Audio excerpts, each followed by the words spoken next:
Carson McKee, and today I have a presentation project for this week. The topic was an invention that turned into an industry, so I chose the telephone. And I'm going to be talking about Alexander Graham Bell, his early inventions, the telephone, his other inventions, AT&T, the first ever smartphone, Steve Jobs, today, and to summarize with the 5 W's.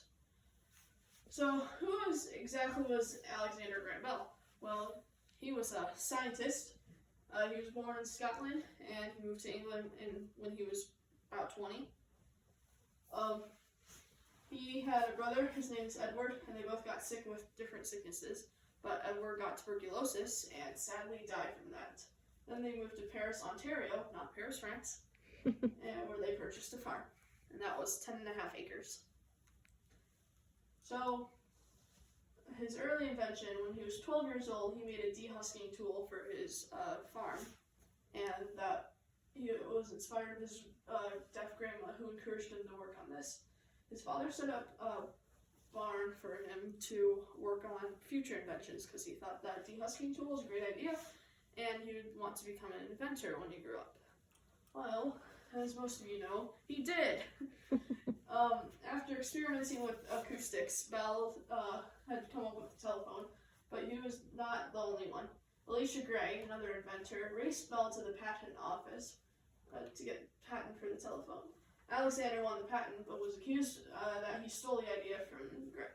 This was proven wrong because Gray's invention, which was like a water transmitter, like for water stuff, will communicate by water, and that was after Bell got the patent. Telephone was complete when Bell heard Joseph Henry pluck a reed accidentally from the other side of the line. So that is when Bell was like, hey, this has worked.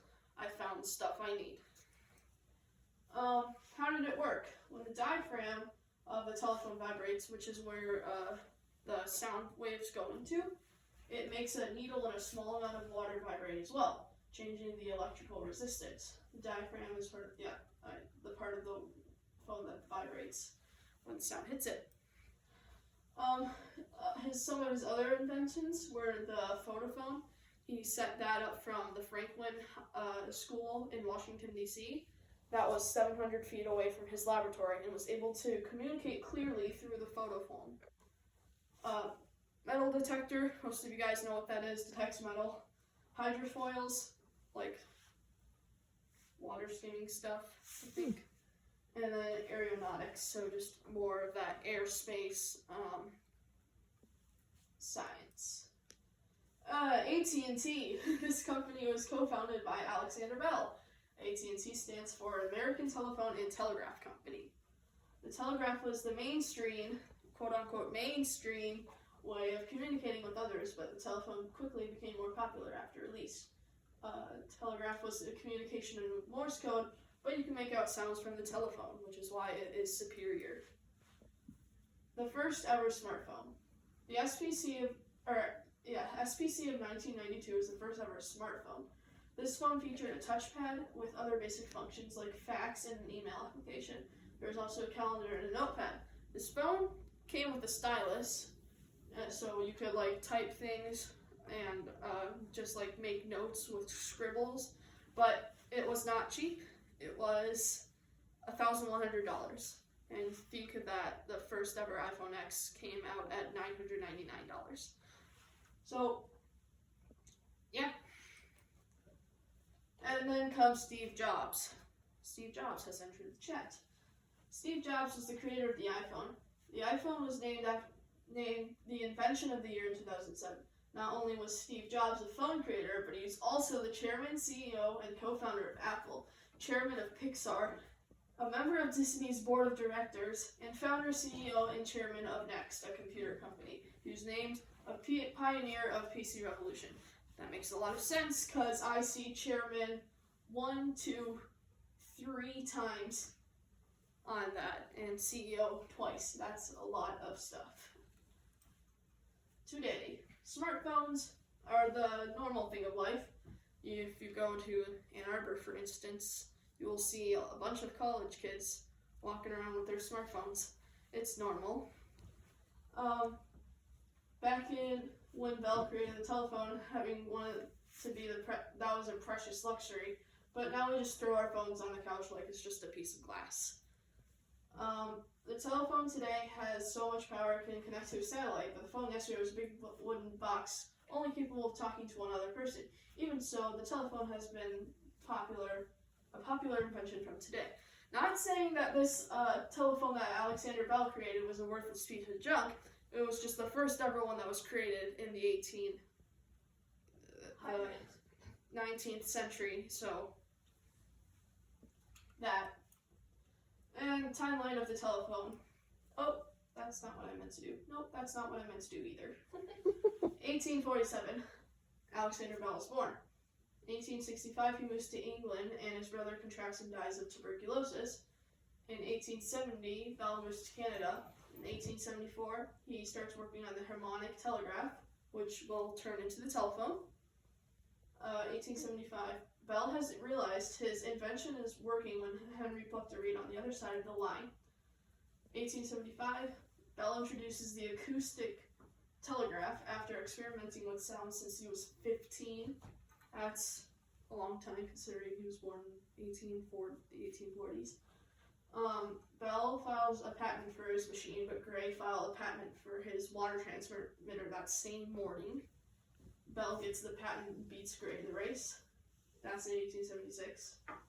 1880, Bell invents the photophone that uses light to communicate. And 1922, Bell dies. Evolution of the iPhone.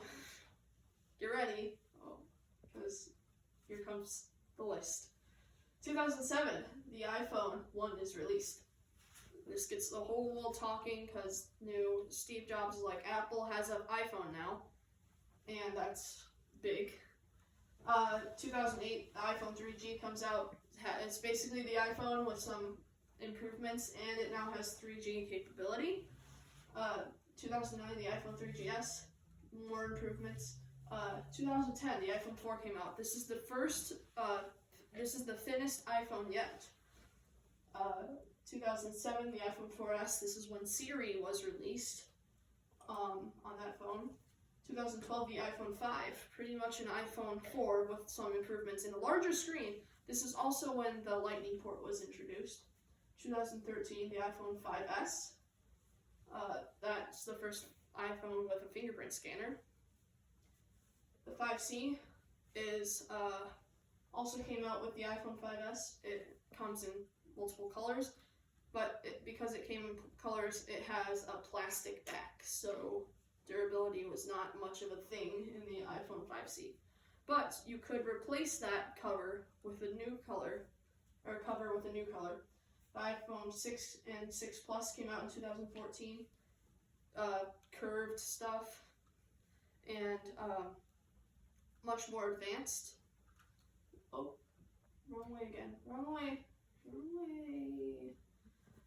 The iPhone 6S and 6S Plus came out in 2015. That was the first phone with Force Touch, or the first Apple phone with Force Touch. 2016, the iPhone SE came out along with the iPhone 7 and iPhone 7 Plus.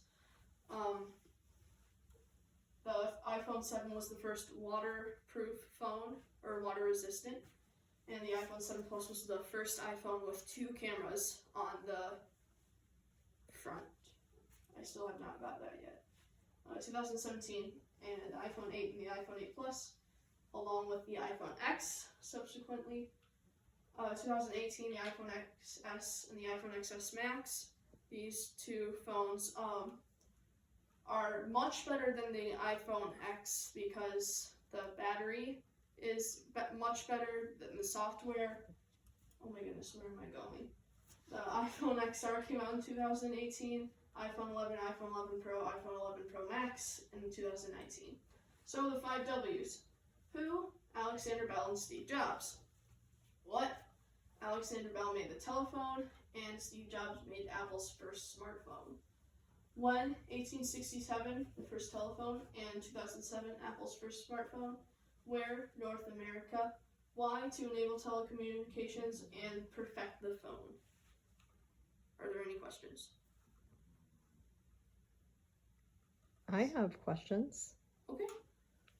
I thought you did a great job. There's some good information in there about Alexander Graham Bell. And if I wasn't sure about the consecutive nature of the iPhone, I am clear on that now. But you missed a whole middle chunk. Like, how did the telephone work in the beginning? So I covered that slide, I think. I mean, The- was it one phone wired to one other phone? So when I was researching this phone, there was like a box, and you held it. There was a little thing. Not sure where the sound came from, so they just talked in here, and I wasn't sure where the sound came from. So that's something that I don't know. So I don't know. I think I could be wrong about this because I did not research for the project, but I believe that the initial telephone was just one box wired to another box. So the only way that you could communicate with somebody is if you were directly wired to them. Yes, if you were directly wired to them. But later, there was a thing called switchboards. Did you read about switchboards? I did not. So the way a switchboard worked is all the phones were wired to a central office. Yeah, and I have some background knowledge on this, and there was like an operator that could listen in if they wanted to, which is kind of not private. That's opposite of privacy. And there was like a whole bunch of knobs and cables just running everywhere, and they'd sit in a line with a big box in front of them. So what do you think the purpose was of all of those spots? All of the separate phones. So, and what do you think the operator had to do? The operator had to turn them on. I think they had to switch them on. Connect the two lines. Connect the 2 lines, yeah. So that's what the operator did. At some point, I don't know when this happened. Do you know when this happened? They didn't need the operator anymore. That became part of the code. I guess that I don't know if the operator, if they had telephone numbers at the time, or if they would just say, operator, I need to call the McKee house. And the operator would say, I'll put you through. So I'm guessing that the telephone numbers had something to do with not needing the operators anymore. Maybe Carson can research that some more later. I think that's a great idea. And then the other thing that I have a question about is something you left out entirely, maybe because it's not meaningful to you, is the cordless phone. So in between having a corded home phone and having a cellular phone, which runs on a different kind of network, right? Yes. There's the cordless phone. So the base of the cordless phone is still on the corded network, but the handset of the cordless phone allowed you to walk around the house without a cord, which was a really, really, really big deal when we were growing up, right, Dad? Mm-hmm. Yeah, so that was, so it said after Bell made his patent, in 1899, the first radio transmissions were made. So I think that part of that was I'm not sure on this, but I think that would be part of the radio. Maybe. That, you have a question? Do you have a question, Dad? Yeah, I have a comment and a question. Great. Yeah. I think next week, I think you should have some pictures. Yeah, Okay. pictures, Pictures graphs, are cool. charts. Pictures. Yeah. Yeah. I do have a question Tables. though. Can you go back to any of the iPhone slides? Any of the 10? Here. Oh, that's good. Why do you think Apple came up with an X and an XS and then an XS Max? What, like the names or like the phones? Why? Yeah. Are you asking why there's 3 different versions? Yeah. Why do Why you is think there- they came up with different versions instead of releasing them all at once? So the iPhone X they released as the first ever iPhone with Face ID, full screen display, all that stuff. And then because that was the first one, I'm assuming it had a lot of issues. For instance, the battery life on the iPhone X was really not good. So then they corrected that with the iPhone XS Max or the iPhone XS, and then the iPhone XS Max was just a larger screen. But I don't understand why they would just stick with the like XS Plus. So you believe that there were technical improvements to fix maybe quality issues? Yeah. Do you think there's any other reason why they would have come up with something new? Maybe because it's just you. Maybe because It's okay to say I don't know. I don't know. Maybe from a marketing standpoint, do you think they thought that they could get more sales if they changed it just a little bit and more people would want the latest one? I mean,